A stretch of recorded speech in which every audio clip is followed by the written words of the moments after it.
Nongeye kubasuhuza mwese aho muri hirya no hino hatandukanye mudukurikiye makuru twagezeho mu buryo butandukanye ingeri zose amakuru abagezweho ubutasanga ahandi ariho hose we gusa icyo ubusabwa no gukora subscribe kugira ngo amakuru n'ibiganiro byacu ntibikagucike. Hanyuma rero ushobora no kuduha igitekerezo ukanda comment cyangwa se share kugira ngo usangize abandi amakuru n'ibiganiro. Ikaze rero mu makuru agezweho ari kuvuga ubu ngubu inkuru iri kuvugwa ikomeje kuvugisha abantu benshi ni yuko igihugu cy'u Burundi cyafunze imipaka yose igihuza n'u Rwanda, ariko si byo ngibyo bitangaje gusa ngiye kukubwiraho nuko ubu ngubu abanyarwanda bari mu gihugu cy'u Burundi bamerewe nabi cyane ninkubwira ngo ibintu birakomeye ubyumve. Kugira ngo mbere yuko nkuramburira iyi nkuru nagira nkubwire ko nubundi icyemezo cyo gufunga imipaka y'u Burundi n'u Rwanda imipaka bahuriyeho kije nyuma yuko mu minsi ishize Perezida Evariste Ndayishimiye w'u Burundi mu minsi isoza y'umwaka ushize yari yavuze ko u Rwanda adakomeza kugirana umubano narwo kuko ngo ari rwo rufasha umutwe witwa Red Tabara, mu gihe u Rwanda rwakunze guhakana aya makuru uvuga yuko adakwiye kwikoma abaturanyi nyamara yakaba yashakira umuti mu gihugu cye imbere mu gihugu. Uyu nguyu Evariste Ndayishimiye yanavuze yuko u Rwanda ngo rwaba ruri gutungwa n'amafi cyangwa se n'indagara zituruka mu kiyaga cya Tanganyika ngo kuko abanyarwanda bameze neza kubera ayo mafi. Hanyuma rero ku munsi w'ejo nibwo Minisitiri w'Ubutegetsi bw'igihugu umutekano n'iterambere rusange mu Burundi Martin Niteretse mu nama akoranye n'abayobora inzego z'ibanze n'iz'umutekano mu karere ka Kayanza cyangwa se muri komine ya Kayanza yatangaje ko iki gihugu cyafunze imipaka yose yihuza n'u Rwanda cyamaze kuyifunga. Iki cyemezo rero kikaba cyaraje gikurikije ijambo risoza umwaka wa 2023 Perezida w'u Burundi Evariste Ndayishimiye yavuze nkuko nabikubwiye aca amarenga ko ashobora gufunga imipaka ihuza igihugu cye n'u Rwanda nyuma yo kurushinja gufasha umutwe wa Red Tabara. Gusa ibirego y'u Rwanda rukaba rwaragiye ruvuga yuko ntaho bifite ishingiro cyangwa se bidafite aho bihuriye n'ishingiro, dore ko n'ibice Red Tabara yanyuzemo itera Burundi bidafite aho bihuriye n'igihugu cy'u Rwanda, ndetse Red Tabara nayo ubwayo yavuze ko idakorana n'igihugu cy'u Rwanda. Amakuru rero atugeraho akaravuga ko imipaka ihuza u Rwanda n'u Burundi yafunzwe mu masaha y'ikigoroba kuri wa kane hagati ya saa 7 na saa 8 z'amanywa. Imipaka y'u Burundi n'u Rwanda ubundi yaherukaga gufungwa hagati ya 2015 na 2021. Icyo gihe rero igihugu cy'u Burundi ibihugu byombi byemeje kuzahura umubano, ariko Burundi bugakomeza gusa naho bugaragaza ko bukeneye gushaka abashatse guhirika ubutegetsi bwa Perezida Nkurunziza muri 2015 bahungiye mu gihugu cy'u Rwanda. Ahangaho u Rwanda rwanavuze ko ibyo Burundi busaba bihabanye n'amategeko agenga impunzi, amategeko mpuzamahanga agenga impunzi. Hanyuma rero icyo nakubwira cyo nuko nyuma yuko iyi nkuru itangajwe guverinoma y'u Rwanda nayo yatangaje ko ibabajwe cyane n'icyemezo cy'u Burundi cyo kongera gufunga imipaka ihuza igihugu cy'u Rwanda n'u Burundi. Mu itangazo yashyize hanze guverinoma y'u Rwanda yavuze ko iki cyemezo kidakwiye kuko gikumira urujya n'uruza rw'abantu n'ibicuruzwa hagati y'u Rwanda n'u Burundi, ndetse kinyuranyije n'amahame y'imikoranire agenga umuryango wa Afurika y'Uburasirazuba EAC kuko no muryango uhuriyemo ibihugu bitandukanye birimo u Rwanda n'u Burundi. Ndetse mu minsi ishize uyu muryango wanayoborwaga na Evariste Ndayishimiye Perezida w'u Burundi. Imipaka ihuza u Rwanda n'u Burundi rero yafunzwe amasaha y'ikigoroba nkuko nabikubwiye mu masaha ya saa 7 na saa 8. Nkuko nari maze kubikubwira abanyarwanda bari mu gihugu cy'u Burundi ubu ngubu ibintu bitaboroheye kuko Burundi bwatangiye guhiga bukware abanyarwanda bose barirwa ku butaka bwabwo. Leta y'u Burundi yatangaje ko yahagaritse kugirana umubano wari wose n'u Rwanda, inatangira guhiga bukware abanyarwanda bose bari ku butaka bw'iki gihugu. Byatangajwe n'ubundi na Minisitiri w'Umutekano imbere mu gihugu mu Burundi Martin Niteretse ubwo yatangazaga ijambo ku bayobozi mu ntara ya Kayanza. Hanyuma iki cyemezo cyafashwe nyuma yo gufunga imipaka yose igihuza n'u Rwanda. Leta y'u Burundi yari imaze igihe ishinja u Rwanda guha ubufasha inyeshyamba zo mu mutwe wa Red Tabara zirwanya ubutegetsi bw'igitega cyangwa se ubutegetsi bw'u Burundi. Minisitiri Niteretse yavuze ko usibye gufunga imipaka leta y'igihugu cye yamaze gucana umubano uwo wose na Perezida Paul Kagame w'u Rwanda. Uyu mutegetsi yavuze ko Paul Kagame ari umuturanyi mubi, ati twahagaritse umubano wose kugeza igihe azagarukira ku kuri.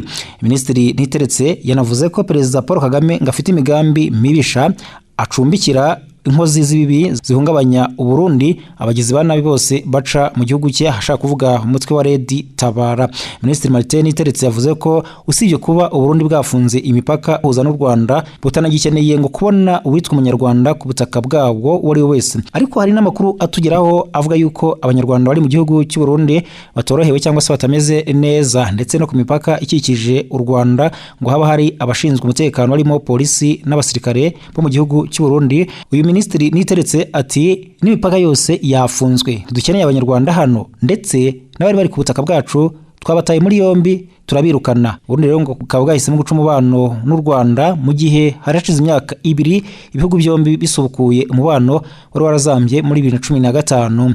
Usibye kuba iki gihugu gishinja igihugu cy'u Rwanda gukorana na Red Tabara, kinarushinja kuba rwaranze kujya abo kivuga ko bagerageje guhirika ubutegetsi bwa Perezida Pierre Nkurunziza, uyu nguyu wayoboraga mu myaka 2015, akaba yaraje no kwitaba Imana. Guverinoma y'u Rwanda mu itangazo yasohoye mu mpera z'umwaka ushize yahakanye ibirego yashinjwe na Perezida Evariste Ndayishimiye, ishimangira ko nta mutwe uwo ari wo wose wo mu Burundi ikorana nawo, ko rero Burundi bwakabaye bushakira ibisubizo mu zindi inguni. Mu itangazo rero guverinoma y'u Rwanda yasohoye yagize iti guverinoma y'u Rwanda binyuze mu itangazamakuru yamenye iby'umwanzuro wafashwe n'uruhande rumwe rwa guverinoma y'u Burundi wo kongera gufunga imipaka ibuhuza n'u Rwanda.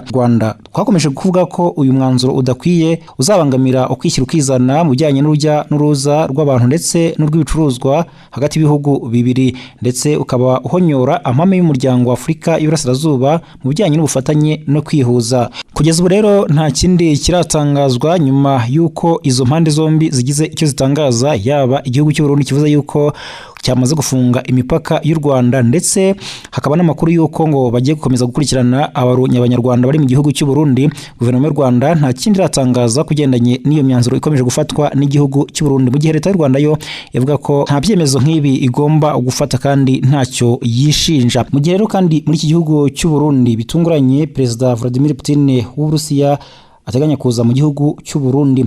Perezida Vladimir Putin w'Uburusiya, Perezida Putin ni uruzinduko ateganya kugira muri Afurika uzasiga asuye ibihugu bya Guinea Equatoriale ndetse n'u Burundi. Ni uruzinduko Perezida Putin ateganya gukora muri uyu mwaka 2024 nk'uko byatangajwe n'ibiro ntaramakuru Tonic Africa byo mu Burusiya. Putin rero agiye gusura u Burundi nyuma y'ubutumire yahawe na mugenzi we Evariste Ndayishimiye mu mwaka ushize ngo yari mu gihugu cy'u Burusiya, aho yitabiriye inama yahuzaga icyo gihugu n'umugabane wa Afurika. Biteganyijwe ko rero Putin anasura u Burundi ari nabwo bwa mbere azaba akandagije ikirenge cye muri Afurika y'Iburasirazuba kuva muri 2001 ubwo yatorerwaga kuyobora Uburusiya. U Burundi na Guinea kandi bizaba byongereye ku bindi bihugu bya Afurika yigeze gusura birimo Libya, Algeria, Morocco, Misiri na Afurika y'Epfo. Uburusiya bumaze igihe bwarafatiwe ibihano n'ibihugu byo mu burengerazuba bw'isi kubera intambara bwashoje kuri Ukraine. Bumaze imyaka rero mike butangiye gucudika n'igihugu cy'u Burundi muri iyi minsi.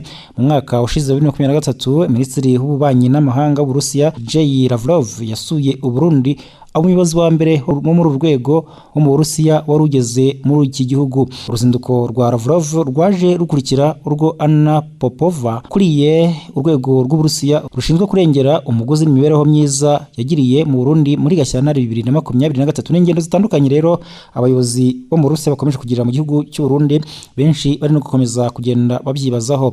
Mu bijyanye n'ubufatanye rero Burundi bwahaye amahugurwa inzobere 2500 zo mu Burundi zirimo abanyeshuri 84 bahuguwe mu mwaka ushize 2023. Perezida Evariste Ndayishimiye w'Uburundi ubwo ari mu Burusiya yashimagije iki gihugu bwo kuyoboka amahame yo kutivanga muri politike y'imbere mu gihugu cye ndetse no gushyigikira ubusugire bw'u Burundi mu gihe icyo gihugu cyari gisumbirijwe ngo na bimwe mu bihugu. Ni nyuma y'uko muri 2015 Uburusiya n'Ubushinwa byitambitse inyandiko Ubufaransa bwagombaga gushyikiriza akanama ka Loni gashinzwe umutekano yavugaga ku myigaragambyo kwamagana manda ya gatatu ya Pierre Nkurunziza yari imibera mu gihugu cy'u Burundi. Icyo gihe Vitali Klitschko wari hagarariye Uburusiya muri Loni yabwiye itangazamakuru ko akanama k'umutekano ka Loni katarebwa n'ibibazo bifite aho bihuriye n'itegeko nshinga bibera mu bihugu bisanzwe bifite ubusugire bwabyo. Uburusiya n'u Burundi rero bisanzwe bifitanye amasezerano atandukanye arimo nayerekeye ingufu za nucleaire.